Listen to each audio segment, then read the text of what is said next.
On this week's mailbag episode, your San Diego Padres have a little bit of a comeback down to earth moment, losing 2 out of 3 games to the Cubs, but did salvage the series with a comeback win on Sunday. Going to be breaking down all the starting pitching performances. Luis Arraez starting to catch some fire, some unlucky offense on Saturday, and of course, it's the mailbag, so we're going to answer some of your questions and comments. As always, let's get into it.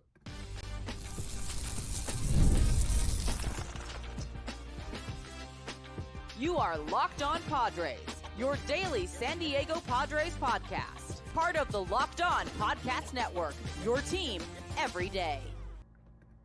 Greetings, ladies and gentlemen, and welcome to another edition of Locked On Padres podcast, which is part of the Locked On Podcast Network, your team every day for Monday, April 7th. As always, I'm your host with sometimes, occasionally, but certainly not always the most, Javier Arraez. You can follow me on Twitter /X and Blue Sky at Javipeno, JAVIIPENO, as well as TikTok at Javios, JAVIOOS,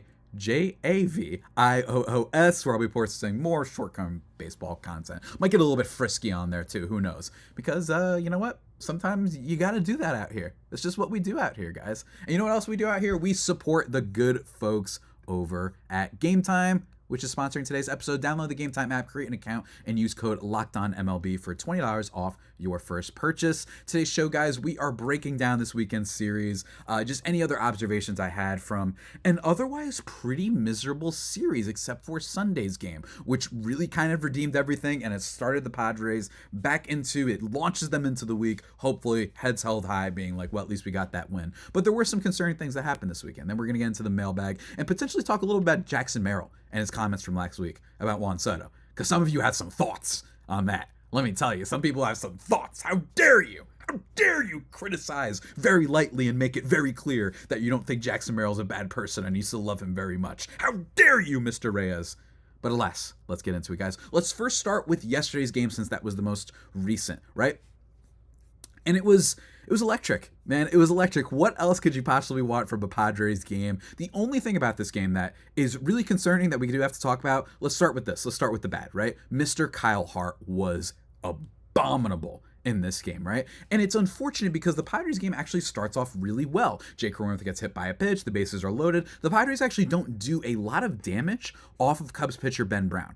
Right, he actually had 4 innings, 5 earned runs, 4 walks, and 5 Ks. That is actually worse than it seems. He does give up a home run, which we'll talk about in a little bit, but he actually was okay in that first inning. He just had really bad control issues. What I'm saying in terms of okay, I mean, it's not like the Padres are hitting the crap out of him. Xander, he has a single, but it's really shallowly hit and whatnot. Just not a lot. Jason Hayward draws a walk. Jake Cronenworth gets hurt by a pitch. Thankfully, it seems like he's okay. As the announcer said, it looks like it was a kidney type of shot. That was bad. And then the Padres come in right after that, and Kyle Hart has easily the worst starting pitching performance of the season so far in its early going, only getting 2 outs, giving up 5 runs, walking forward on a single strikeout. He did not generate a whiff on any of his pitches. He looked bad, right? On top of the control issues, his pitches were flying off the plate. I mean, flying off the plate. And it's really a stark contrast compared to the first game, right? Maybe he just lost his confidence, maybe he just out of control, but they end up having to take him out. And it's actually good that the Padres had designated for assignment Mr. Tom Cosgrove. And they were called Logan Gillespie right before the game, because he ended up having to eat a lot of innings for this team. And frankly, yes, Soldier. We appreciate you, Soldier. You served us well. A little bit of a sacrificial lamb for the Padres in this game, but Kyle Hart looked bad. On top of just not generating any whiffs, when they did make contact with him, they hit absolute bombs, right? So Justin Turner, he hit a sacrifice fly. That was hit pretty hard. Kyle Tucker hit a nice single. And then Nico Hoerner hit a smack double, right? So that was really good. And on top of that nightmarish first inning, remember, the Padres took a 3-0 lead, right? They got to their starting pitcher, Mr. Ben Brown. They did really, really well to start. It was as good as a start as you could have possibly hoped. And then Logan Gillespie comes in. And Logan Gillespie comes in, and he immediately gets 2 balks that allows 2 more runners to score, unrelated to any hits allowed, right? That's pretty impressive, right? Now, they're charged to Kyle Hart, obviously, but pretty impressive that you had a 2-run score on you, and you didn't actually give up any contact or do a walk. So it was described on the broadcast that Gillespie, it was weird because it wasn't your typical balk where he stepped off and disengaged. He just does something with his top foot where he kind of it's hard for me to explain this in audio form. You guys can go look it up to have a better example yourself. I think I retweeted it, reshared it on the Locked On Padres account at @LO_Padres. But he basically took his foot off a little bit, and that's just part of his windup when he goes. Like, he just steps to the side, then comes back in and throws. And it seems like what they were saying on the broadcast is that he kind of said that he was sort of going to do something different to the umpires, and then that's why it threw them off and whatnot. So it seems like it was a communication thing. It seems like it was not communicated well enough, because you would wonder, well, how is this little step thing? How would that not be addressed in spring training if you're the Padres pitching staff? But we trust the Padres pitching staff. It seems like it was a communication thing, and it's unfortunate because it's not like Gillespie was actively fooling runners, right? It was very, very weird. Some might argue that the umpires still got it wrong, but again, they explained it on the broadcast. It's kind of like he said he wasn't going to do it that way, and blah, blah, blah. It was a mess, but whatever. Logan Gillespie, aside from that, he comes back in the bottom of the second inning and gives up a bomb to Kyle Tucker, who's going absolutely ham, by the way. The trade for Kyle Tucker, that might have been all it took for the Cubs to make the playoffs, right? Like, this is a really good offense. I like some of their players, especially defensively, like Nico Horner. Pico Armstrong is a super speedster, right? Like, he's very good. He hits the home run. But outside of that, the guy comes in and eats innings, 4 innings in total. He gives up the one hit, basically big hit, to Mr. Kyle Tucker, one of the 10 best players, arguably, in baseball right now. And otherwise, he goes 4 innings, doesn't give up any more runs after that. He keeps the Padres alive. The Cubs score in the bottom of the second inning and do not score for the rest of the game, folks. And what happened after that? Mr. Jackson Merrill hits a home run in the top of the 4th inning, making it 7-5. And let me tell you, it wasn't no fluky hit, man. This man's on a rampage. And one of the things we talked about heading into the season is he going to keep up the power part? That was a slight concern with Jackson Merrill heading into this year. For me, it was more about the walk rate. Don't get me wrong. That is a bigger concern for if he was going to regress at all. That would be what I'd be worried about. But the power, it did come together more so in the second half. Is his home run fly ball rate going to stay that way for a player that's everyone basically told me, and every prospect list you read was like, he definitely has power, but when does he come into it? They didn't think it would happen that early. So for it to happen in the second half almost entirely, it makes you wonder, okay, did he just have a really great second half? Well, so far, no is the answer to that. Absolute bank shot, 106.1 miles per hour off the bat, the 3rd hardest hit ball of the day. Considering that it was a day of a lot of hard hit balls, especially 910 expected batting average. But most importantly, in terms of home runs, yeah, a little bit lucky in that regard. Only considered on Baseball Savant a home run in 11 out of 30 ballparks. So don't get me wrong, Jackson Merrill's great, but it is possible that we should be careful not to expect, 30 home runs from this guy necessarily, right? Like, just because he did really well his rookie year, it's still something to monitor, but we love you so much, Jackson. We love you. I love you so much, man. But getting in on the action is also Luis Arraez with a huge single in the top of the 5th inning. We love to see that, allowing Elias Diaz to score. And then Gavin Sheets, top of the 8th inning. How did they come back? Gavin Sheets comes in, hits a single. The one thing about Gavin Sheets so far, there's a couple things. Number one with Gavin Sheets is that he is hitting the ball hard. Love to see that. Right? Like, that's always what you love to see from a player who you're wondering if what they did in spring training was good. He's in the 80th percentile in hard hit rate, and in terms of his launch angle, he is absolutely launching that thing. He is doing a good job with that. The only thing with him, does whiff a lot, does strike out a lot, and doesn't walk a lot. So we're going to see how much he can keep this up. Can he hit for enough power to make up for the strikeouts and especially the lack of a walk rate? Although, here's the thing, Gavin Sheets does have an okay walk rate throughout his career. Last year was 8.6%. Year before that, 8.1%. So there's reason to believe he'll draw some more walks there. The next thing I want to talk about is just his approach at the plate. It does seem like pitchers can get him sometimes, and this is why the strikeouts come in, where you throw a little bit inside, and then throw him a high fastball. That seems to trip him up sometimes, right? It's like he wants to send it out, and it trips him up. So he's been struggling with that so far, but the production has been there, man.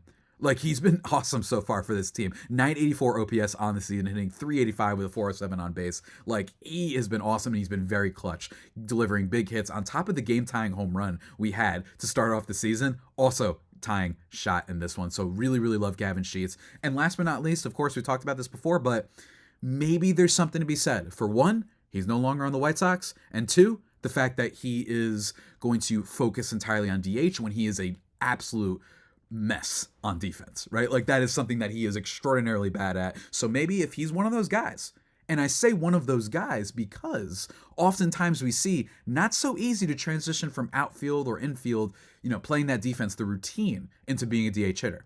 In this case, it might be the opposite. Gavin Sheets is like, cool, I can just focus only on hitting. Maybe he'll be able to produce some value. It would be a surprise, but in fairness, it backs up what we saw in spring training, which was him hitting a bunch of nukes, 6 and 20 at bats at one point. So I have hope that he can be okay. Right? And maybe at some point through the season, they add another bat. Maybe you have a platoon at DH. It could be something. It could be something for this team for sure. But of course, folks, that isn't it. We're going to conclude the talk of this game and talk a little bit about the bullpen. That was excellent again in just one second, guys. But first, we need to talk to you about one of our sponsors. And folks, it's a good one, so stay tuned. That's right, everybody. I got to talk to you about fueling your body. And let me tell you, when fueling your body, quality matters, and that's why Just Ingredients is changing the game with clean, high-quality products designed to support better health and peak performance. Just Ingredients offers an NSF-certified line of protein powder, electrolytes, pre-workout, and creatine, all rigorously tested to ensure they're free from substances banned by major athletic organizations. And Just Ingredients has also partnered with two-time MVP monster Bryce Harper, who trusts their NSF-certified sports line to fuel his training and recovery. Let me tell you, I love it. They prioritize wholesome, nourishing ingredients without the artificial junk. And whether you're recovering after a workout or need an energy boost, let me tell you, their grass-fed whey protein and pre-workout deliver real results. So go check it out at justingredients.us and use code LOCKEDONMLB for 20% off. And for more wellness tips, check out just.ingredients on Instagram. We love you. Go check it out.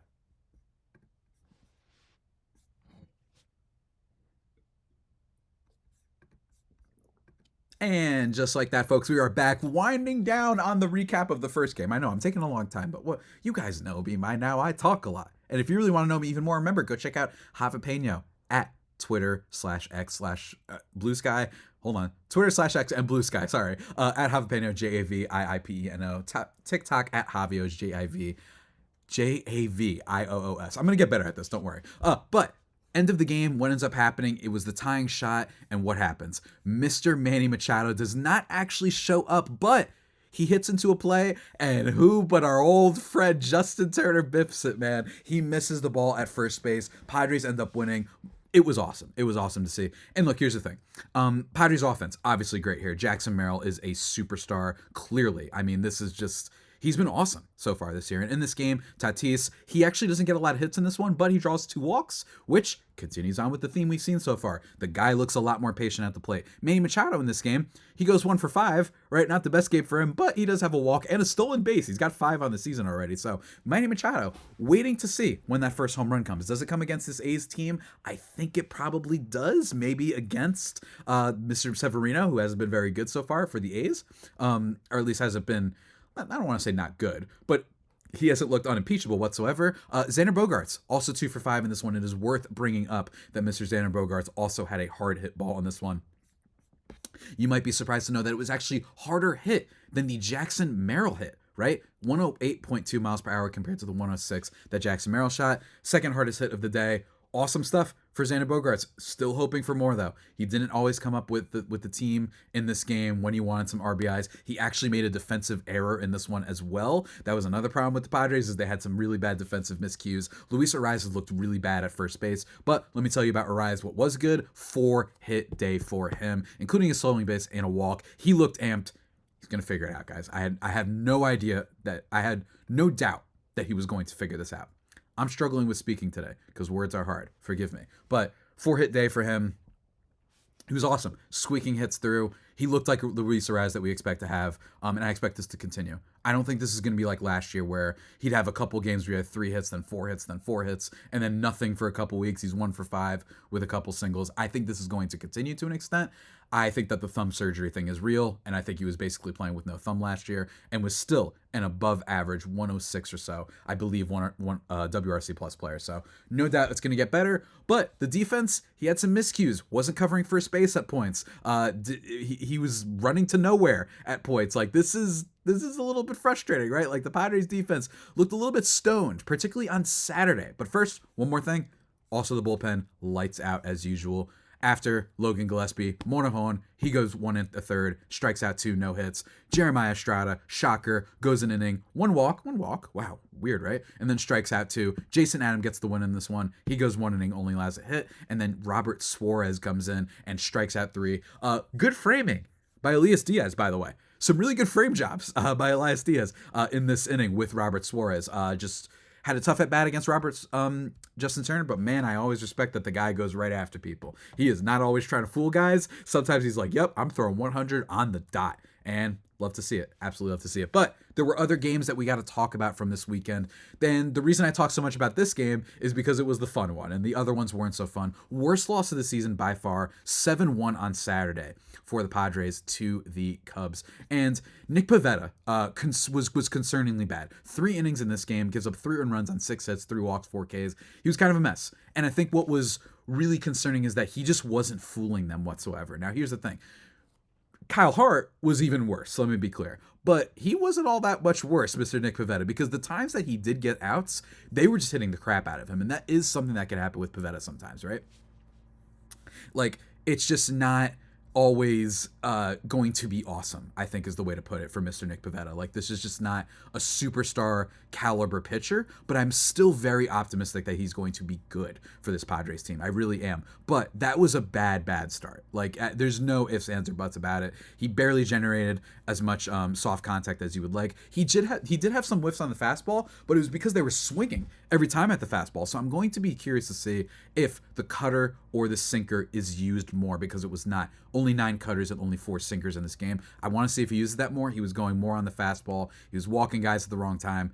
The Cubs just hit the crap out of him, right? Carson Kelly hit one. Kyle Tucker drew a walk. Dansby Swanson hit an absolute nuke, 431 feet. Carson Kelly, now that was later, but Nico Horner, all this stuff, he was just off. And every time they were making contact, even the outs he got were very like, okay, but that was good contact that they made, right? So all in all, really bad start for Pivetta, but this was more of an offensive game too for the Padres, right? Like, they just didn't show up in this one, right? And they did get really unlucky. Firstly, want to say again though, Xander Bogaerts, 107.2 mile per hour single in this game as well. 3rd hardest hit ball of the day. So the hard hit stuff is at least a little bit there. We're hoping, right? We're hoping a little bit. But there was also some unlucky stuff with the Padres in this one, right? In terms of expected batting average, the Padres got robbed a couple times. Jackson Merrill had a 640 expected batting average on a hit. Guess what? It was a ground out. Right? That wasn't so good. And I believe it turned, we have Fernandez Tatis Jr., he had a 5-10 one, and it hit into a double play as well. Like, just not great, right? Like, they just had some really poor hits at some points throughout this game. That was unfortunate. Jackson Merrill had a flyout that had a 400 expected batting average. Bogaerts grounded into double play at 390. Manny Machado at 390. Like, it was just one of those games that the Padres didn't show up offensively, don't get me wrong. And at the end of the game, when you were thinking, hey, maybe they can make a little bit of a comeback here, it's not like Pivetta murdered us the way that Kyle Hart did. They were not able to because of the luck stuff. So it's just a bad game. It happens. I'm not freaking out. The defense was concerning, though, especially on the part of Arraez. I was a little bit like, what are we doing here?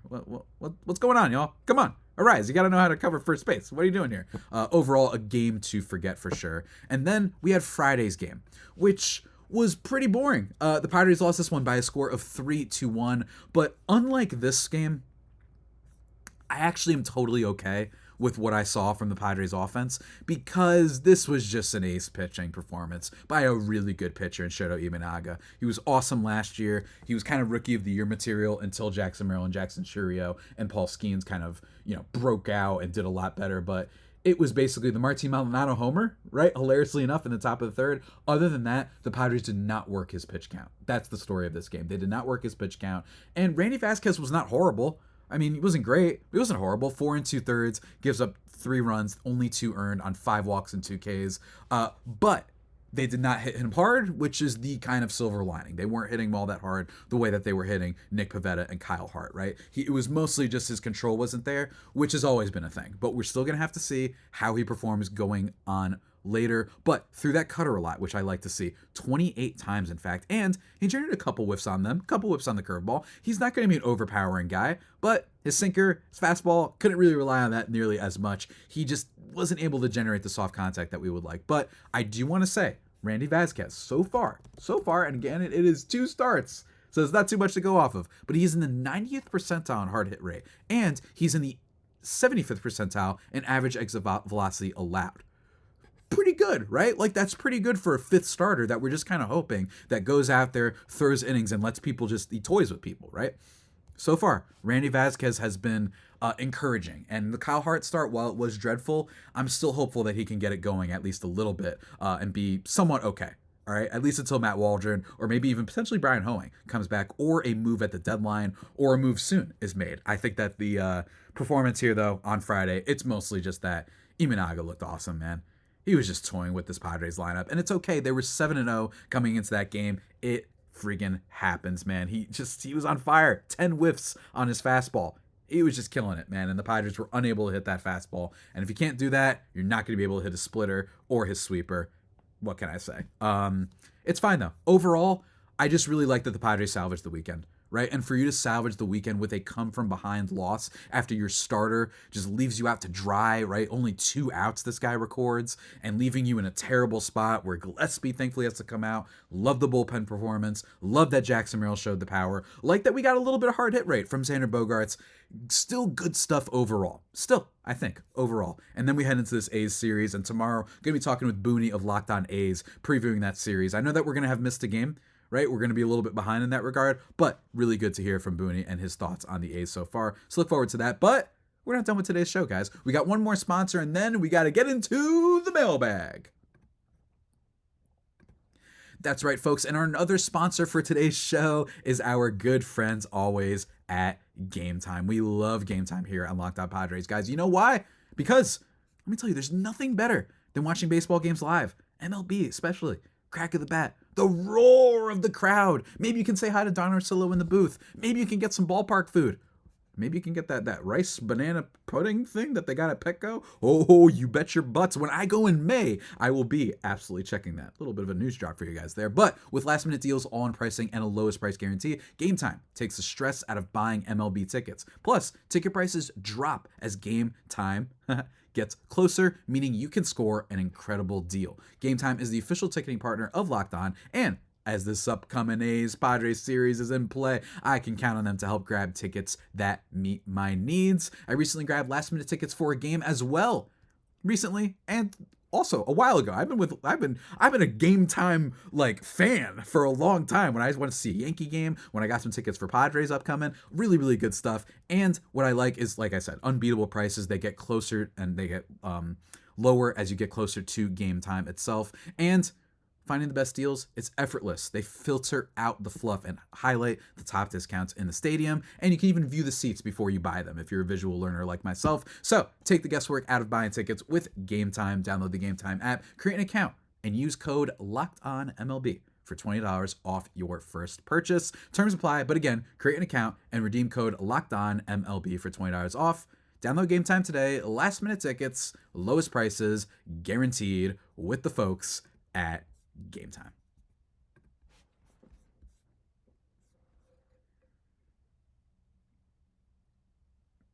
And just like that, everybody, we are back thriving and vibing into the final segment. We got no time to waste. Let's get into some questions, folks. And then I'll let you know about some upcoming stuff as well. Mr. at Phoenix Ash 927 says, question for you for Monday. Are we buying Bogey? And when do we ditch Hayward? Also, shout out to Sheets. Indeed, shout out to Gavin Sheets. We talked about him in the first segment and how I feel about him. I am buying Bogaerts if we're talking about kind of what his Zips projection was. If you guys might remember, we did projections about players heading into the season.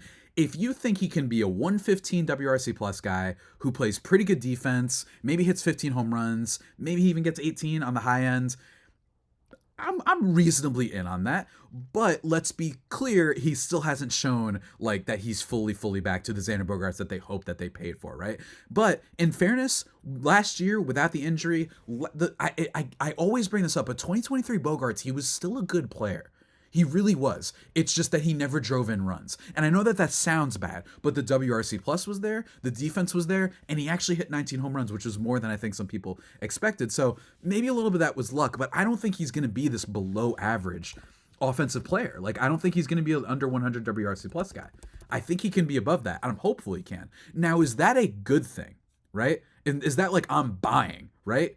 Not necessarily, because I still think that is an extraordinarily bad kind of contract in a lot of ways.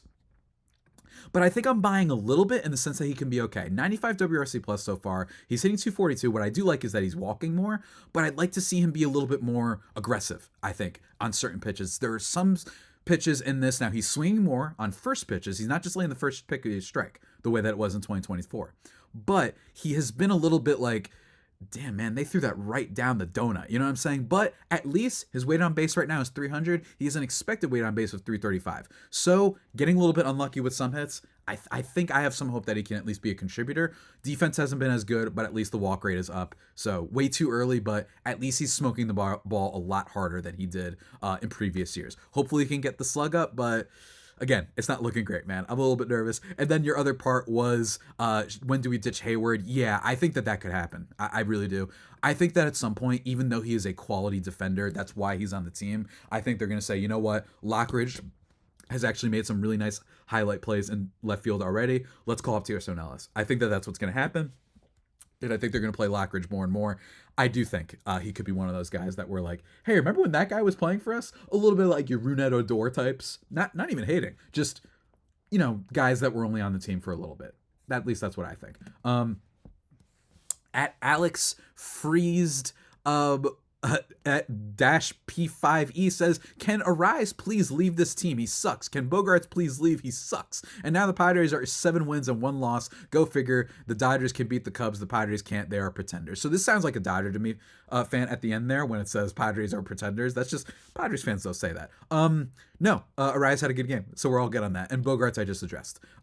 Next one from at Ron West 4497 says, I agree with you on all counts except Cleveland, and the fans don't want to win. I believe Cleveland is a great base. Maybe I misunderstood what you said. I didn't rewind. Keep on keeping on, Javi. Great job. Thank you, Ron. Very positive. Always appreciate that. No, if I did say it like that, I didn't mean it. You know what I mean? I didn't mean it like that. I've been very vocal on this podcast. It's not fan bases, right? It's just that, yes, every now and then, I think that ownership, there was a period, and I think we're actually coming out of that now, in my opinion. Just maybe I'm too online, but I think there was a period where people were like, Moneyball, man, Moneyball. Like, that's how you win. And it's not. You can win regular season games that way, but you can't win a title. I do think that the folks at Cleveland are a great fan base, and I think that they're very passionate. And I think that it's just really unfortunate that that team doesn't spend more, because they've had that division on lock. They run that division. They have so many smart talent evaluators over there. So no, I don't mean the fan base. I almost 99.9% of the time I am talking about ownership, and that just scared the crap out of me. I don't know if you guys heard that on the audio.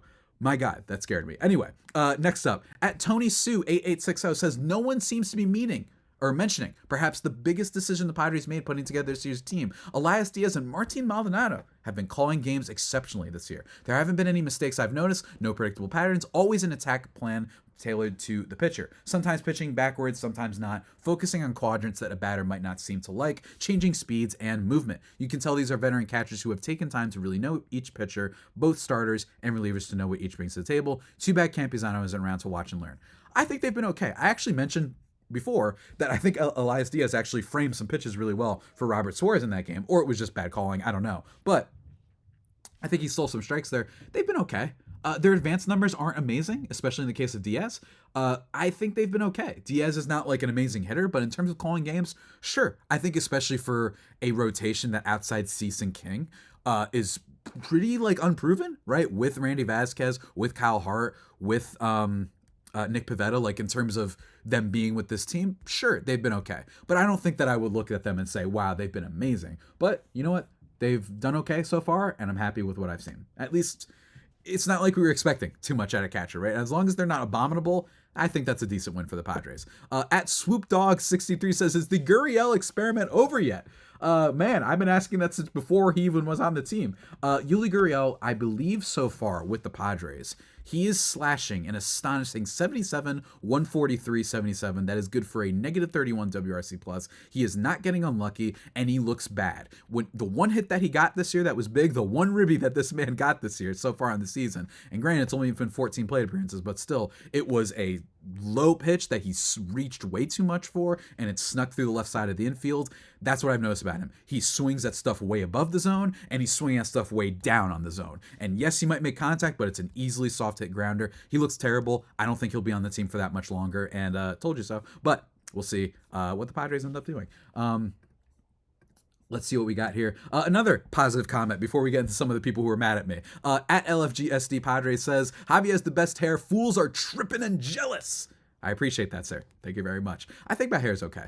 I think I'm actually almost due for my haircut. I'm a lazy man, personally. So I'm like, I just let it grow out because it grows too fast. Same thing for my facial hair. I usually just let it grow out and whatnot, and then I'll get the haircut. I've got a little bit of the Yuli Gurriel going on right now, actually, just a tiny bit. So we don't want that.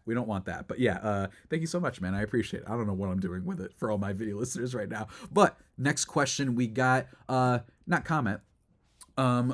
Genuinely believe we are signing King. It could happen, says at KC_M. Yeah, maybe.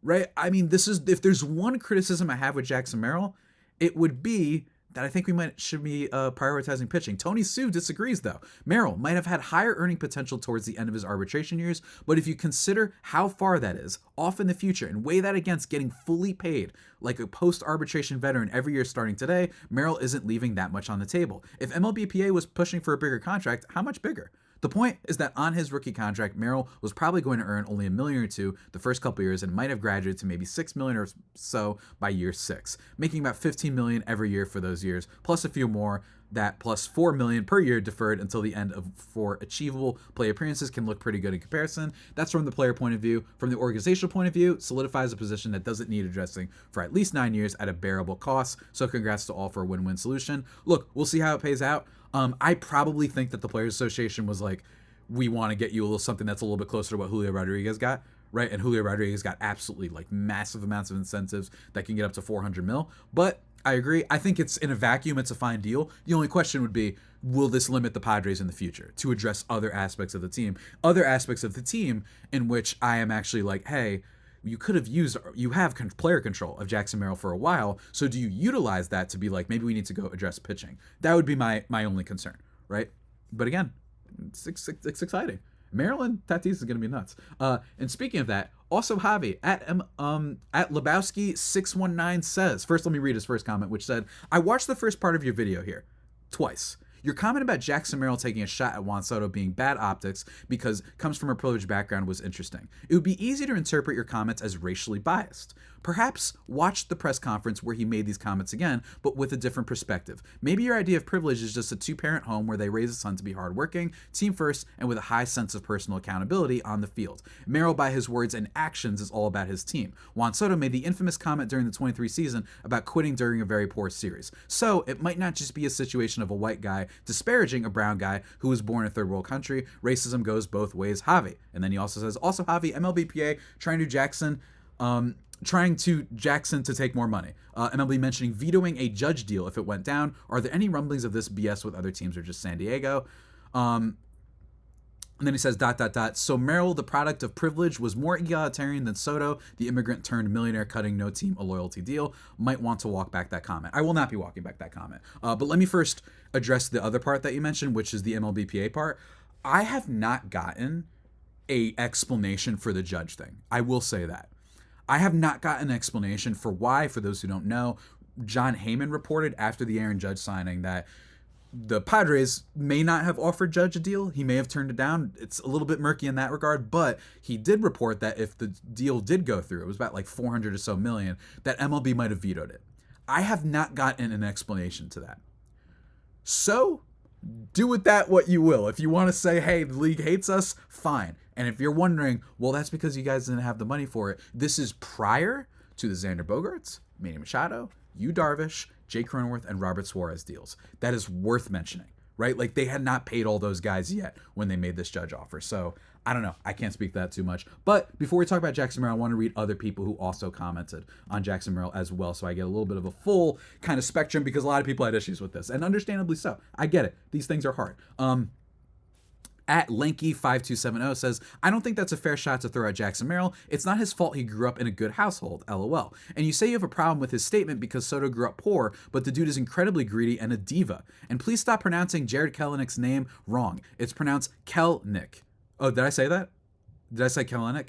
Is that what I said? My bad. Just shows how you didn't even watch a single broadcast of the Atlanta series because his name was pronounced properly by ESPN and the Padres broadcast with Don and Mud. I do watch the games all the time. I know people like to, you know what I mean? Like, I'm sorry, what can I say? Except for 2 Fridays ago. That one I missed because I was celebrating my friend's birthday. I do watch the games.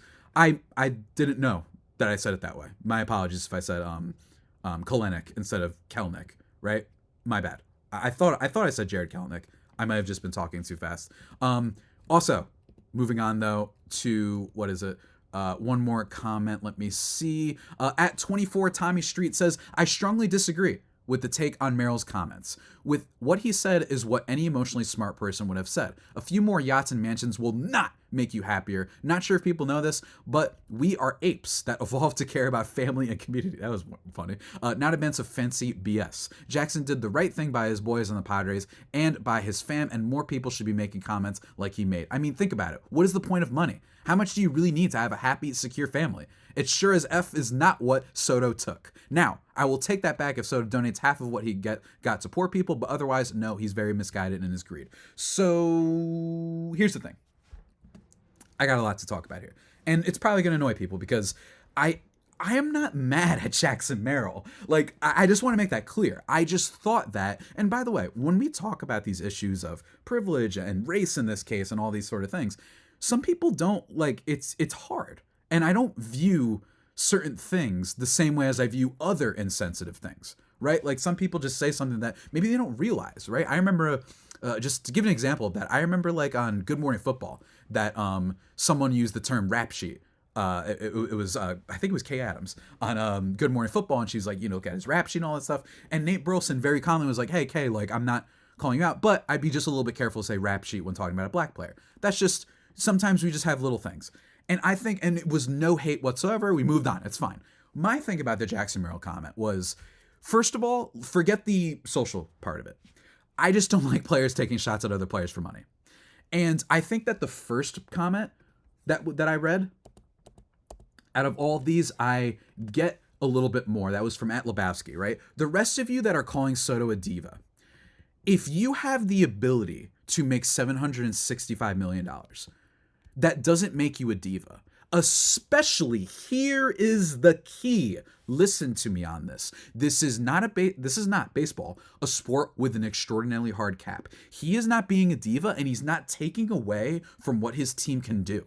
That is the billionaire owners that want more yachts and want more stock and want more mansions. They're the ones, and they do not play for your team. They are not the reason you turn into your baseball team. So keep that in mind when calling Soto a diva.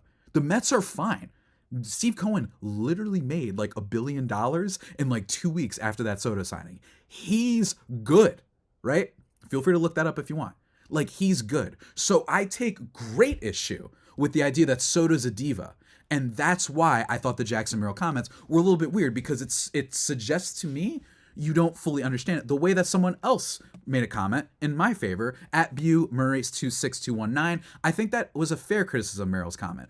Everyone always comes at athletes for making a bunch of money for playing sports, but never the owners who make billions just owning them. Soto is part of the working class selling his labor for a generational amount of wealth. Good for him, setting his family and future generations with a stable life. Why do capital owners get to make billions while the people who actually produce settle for leftovers? Agreed 100%, good sir. So when you want to come at me for the Merrill comment, do not come at me with that nonsense about, well, he's being greedy.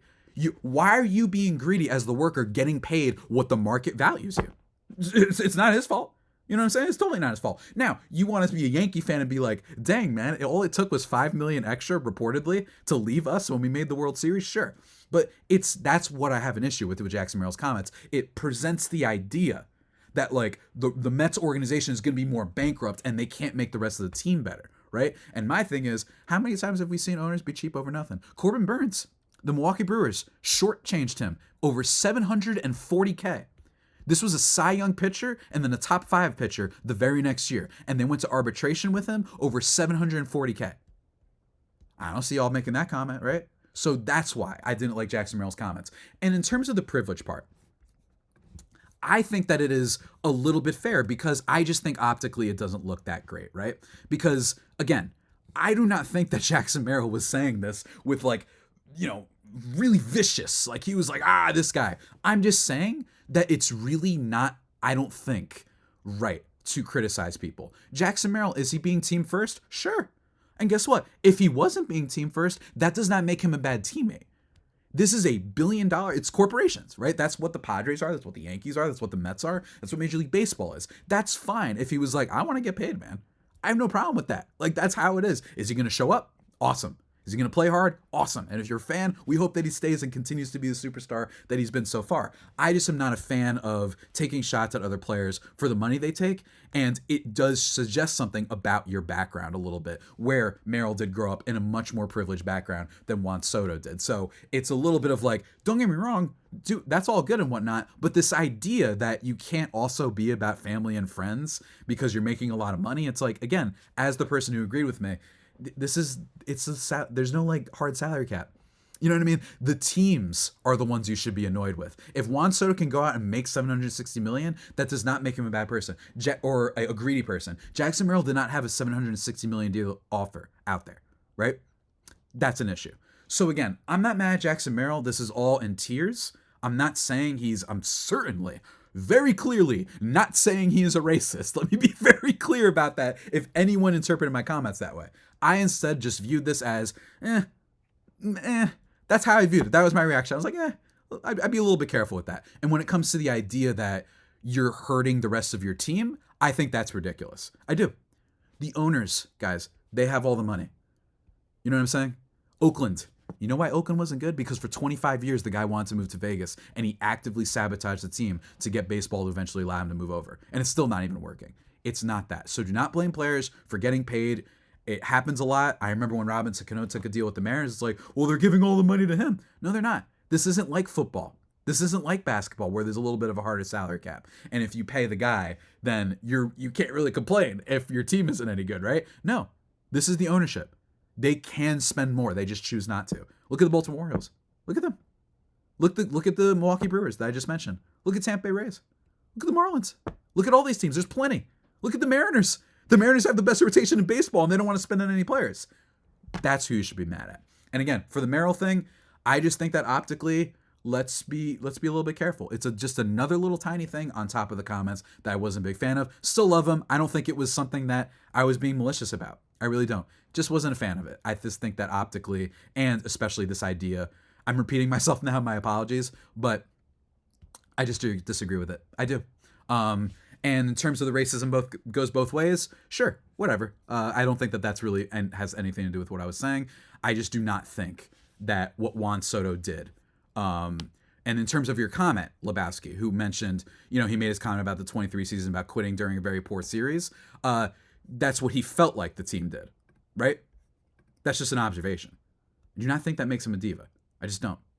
And by the way, he's earned it. He's a very good player. You're allowed to go out there and get paid. But anyway, folks, that about does it for today's edition of the Locked On Padres podcast. The only pod that may sometimes get a little bit scary and frisky with the commentary that we give, but the only pod that may be better than the Padres themselves. Stay tuned to tomorrow's episode when we talk with Booney, previewing this A's series. Hopefully we'll have won the first game of this series against Luis Severino, and hopefully Jackson Merrill absolutely rakes and we can kick some more butt. And then Wednesday's episode, or Tuesday, I forgot which day, is going to be a fun storyline episode. Kind of. We're doing this thing like it's a Locked On Squad show where we come on and talk general baseball stuff. I believe that's coming out this week. It'll be the first one of those. So look forward to that. Just extra niceties for you guys. But until that next time, stay safe. And of course, stay faithful. My Fire Faithful homies, take care.